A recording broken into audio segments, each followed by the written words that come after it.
persiapan untuk menyambut bulan suci Ramadan, supaya kita dapat berbicara di bulan suci Ramadan dengan Al-Quran, membaca Al-Quran tadarus, sholat tarawih, menjaga sikap, menjaga akhlak.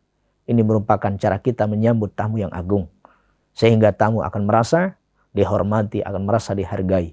Begitu juga hakikatnya, bulan suci Ramadan ini merupakan bulan yang mulia. Syahrul Ramadan alladzi unzila fihi al-Quran hudan linnas. Di bulan Ramadan diturunkan ayat Al-Quran, diturunkan Al-Quran yang mulia, termasuk menjadi nikmat yang besar bagi kita umat Islam. Kata Sayyidina Ali bin Abi Thalib, nuzulul Quran adalah diturunkan Al-Quran oleh Allah Subhanahu wa ta'ala. Apa yang perlu kita tahu? Apa yang perlu kita persiapkan diri? Ada namanya syarat wajib puasa, ada namanya syarat sah puasa, ada namanya rukun puasa.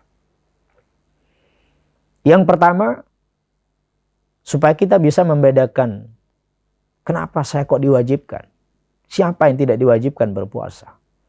Sering masyhur kita dengar ayat, bahkan setiap surau, musola, langgar, masjid, penceramah-penceramah, tuang guru, ulama-ulama kita menyampaikan ayat ini. Bahkan sering dalam sehari bisa jadi 7 kali dibaca ayat ini. Yang masyhur kita dengar, ya ayyuhalladzina amanu kutiba alaikumusiyam kama kutiba alal ladzina min qablikum la'allakum tattaqun. Coba kita cari di dalam tafsir Ibnu Katsir, Al-Qurtubi, tafsir-tafsir yang lain. Kutiba itu bermakna furidah, mewajibkan. Bagi siapa? Bagi orang yang sudah akil, bagi orang yang sudah baligh. Maka syarat yang pertama adalah Islam. Kita ini semua Islam. Coba bayangkan, 1,2 miliar, bahkan lebih penduduk Islam di seluruh dunia akan menyambut bulan suci Ramadan. Pasti tidak semua akan ketemu dengan tamu itu. Ada yang memang datang di bulan suci Ramadan hanya ikut-ikutan. Ada yang sampai masuk bulan suci Ramadan tidak puasa. Ada yang sampai masuk bulan suci Ramadan tidak sholat, tidak pernah membaca Al-Quran. Makanya saya katakan tidak semua orang bisa bertemu dengan tamu yang istimewa tadi yang kita sambut di bandara itu. Sama halnya seperti ini sekarang. Islam asal katanya salamun, selamat. Jadi kalau tidak Islam dia tidak diwajibkan puasa. Walaupun agama-agama lain ada caranya mereka puasa tersendiri.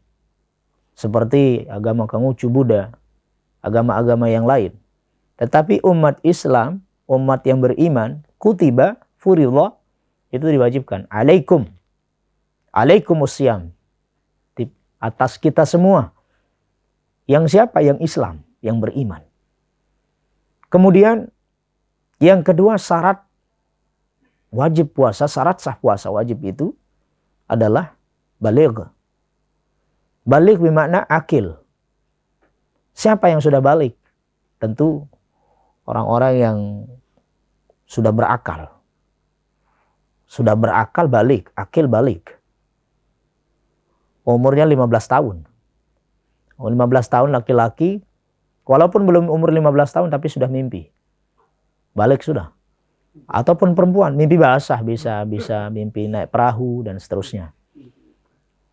Ada yang walaupun belum 15 tapi sudah menstruasi. Ini sudah baligh, maka dia dikena hukum kewajiban untuk berpuasa. Bagi anak yang belum baligh tidak wajib, tetapi bagus kalau dia mau belajar. Puasa setengah hari. Puasa sampai jam 9 sampai jam 10 kayak kita dulu kecil-kecil. Kalau puasa nanti nak saya kasih uang 100.000. Kadang-kadang nyingkit ke mumuh doang ngenem, teduk-teduk. Tidak masalah. Sarankan akbar aja. Yang ketiga kemudian orang yang berakal. Orang yang berakal ini tentu orang-orang yang normal. Berarti orang gila itu nggak wajib puasa. Orang-orang yang kehilangan akal itu nggak wajib puasa.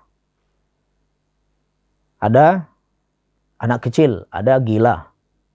Itu kan belum berakal dia tidak bisa membedakan mana yang benar, mana yang salah. Namanya mumayyiz.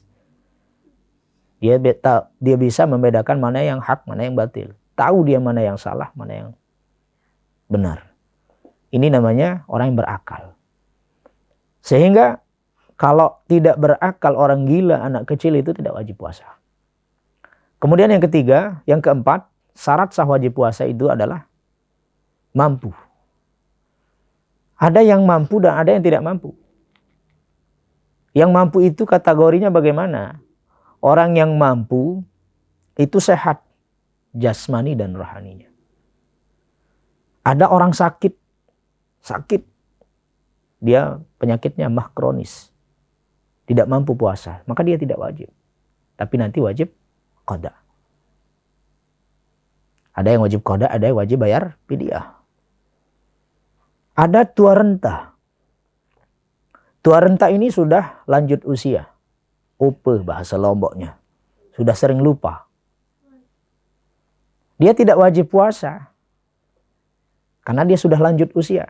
Tapi nanti dia wajib bayar fidyah. Ini berarti tidak mampu. Atau kita kalau puasa pagi, aduh sakit.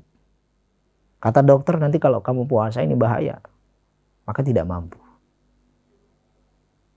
Siapa yang tidak mampu juga? Orang-orang yang melakukan safar perjalanan. Berarti orang yang melakukan safar ini boleh berbuka. Tapi dihitung mulai dari pemberangkatan.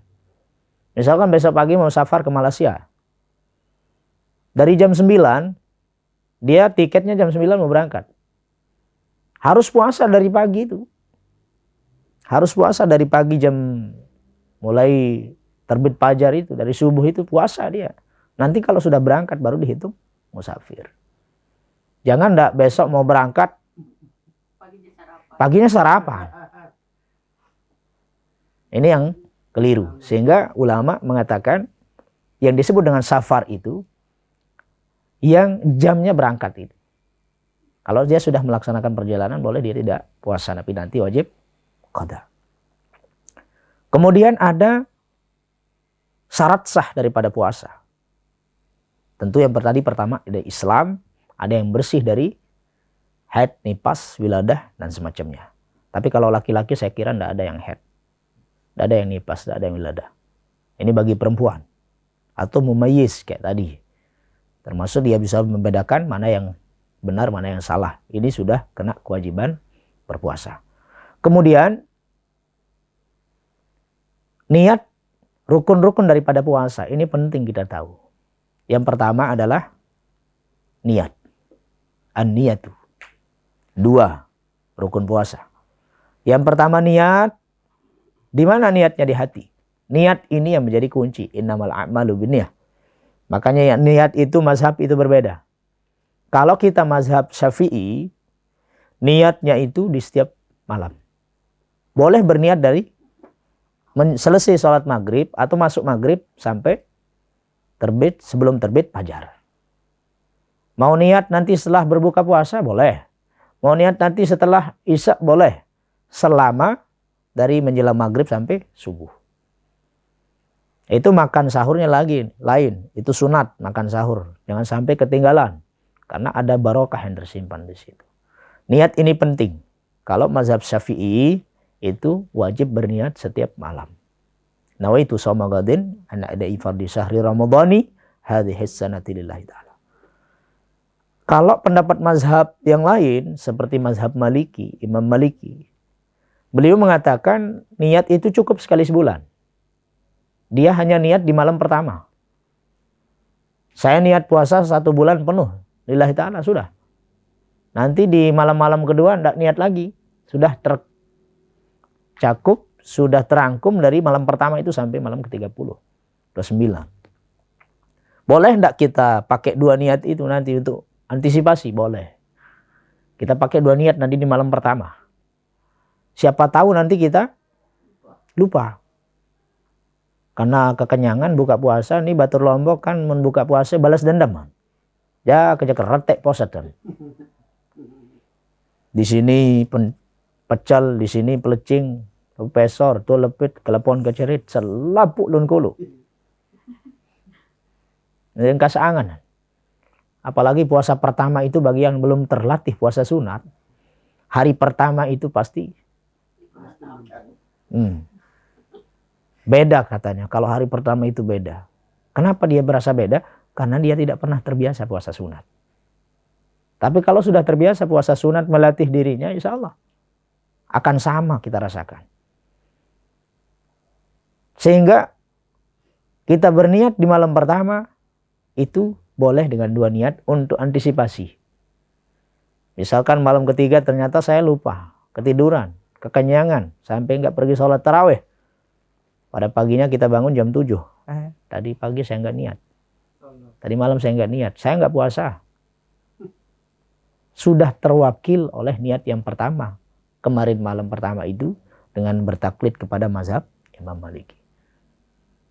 Tapi bukan mencampur adukkan pendapat. Kita hanya bertaklid untuk antisipasi. Tapi selama masih ingat, wajib berniat setiap malam.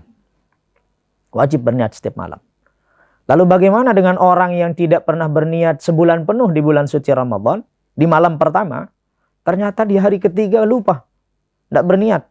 Maka wajib imsak. Apa makna imsak? Menahan diri. Dia tidak boleh makan. Nah itu kifarat bagi dia yang tidak berpuasa hari itu karena tidak berniat. Maka dia wajib menahan. Kalau dia makan, berdosa dia. Walaupun dia tidak puasa, tidak sah puasanya. Kenapa? Karena dia tadi lupa tidak berniat. Makanya dia kena kifarat, harus mampu menahan sampai berbuka puasa. Ia marak dengan puasa, wah. Milun puasa, dah kan jangan sah puasa. Karena kifarat dia itu dendanya dia. Sehingga wajib menahan. Jangan mentang-mentang saya udah nggak niat tadi malam itu. Di niat pertama juga nggak pakai sebulan penuh. Saya nggak niat tadi malam, nggak puasa, merokok di depan orang banyak, makan di depan orang banyak, minum di depan orang banyak. Nggak boleh. Maka wajib dia menahan. Itu sebagai salah satu denda atau kifarat bagi dia yang tidak berniat di malam itu. Kemudian selanjutnya, rukun daripada puasa adalah imsak. Ini yang kita kenal, imsak ini menahan. Banyak orang lolos dari imsak itu menahan makan, minum, tidak bergaul dengan suami istri, tidak jima. Tetapi apa bedanya kita dengan binatang? Kalau orang hanya menahan lapar, menahan minum, bergaul dengan suami istri, itu hal biasa. Seperti binatang juga bisa, contohnya kambing. Kambing itu kita ambil 2, pasutri, pasangan suami istri. Ya sudah, tadi maghrib kita kasih makan dia. Nanti menjelang sahur juga kita kasih makan. Sudah, tidak kasih makan seharian sampai maghrib. Dia bisa. Lalu apa bedanya? Di mana perbedaan kita dengan binatang? Tentu jauh. Kalau manusia yang baik, manusia yang berakal, maka dia bukan hanya sekedar menahan lapar dan haus atau bergaul dengan istrinya. Tetapi dia juga mampu menahan sikap, mampu menahan akhlak, mampu menahan bahasa, mampu menahan tutur kata kalimat. Ini juga puasa. Ini secara bahasa menahan itu lugatan mutlaqan, bahasa secara mutlak bermakna imsak, menahan. Semua yang ditahan itu puasa. Ada yang mau jatuh di atas kursi, ada yang mau jatuh kita tahan, itu puasa, menahan secara umum. Tapi secara khusus niat itu apa, imsak itu secara syariat dia mampu menahan diri dari hal yang membatalkan puasa ataupun yang membatalkan pahala puasa dari sejak terbit fajar sampai terbenam matahari. Banyak yang lolos di sini. Lolos di menahan lapar dan dahaga, minum, tidak bergaul dengan suami istri. Tetapi jarang sedikit orang yang lolos dari namimah, adu domba, fitnah, bohong, berbicara kotor, dusta, ngumpet, dan semacamnya. Sehingga dia tidak batal puasanya, tetapi pahalanya yang batal. Maka mari kita berbedakan diri kita dengan binatang, kambing yang tadi. Letak perbedaan kita adalah kita mampu menjaga sikap, akhlak. Semuanya zahir batin berpuasa.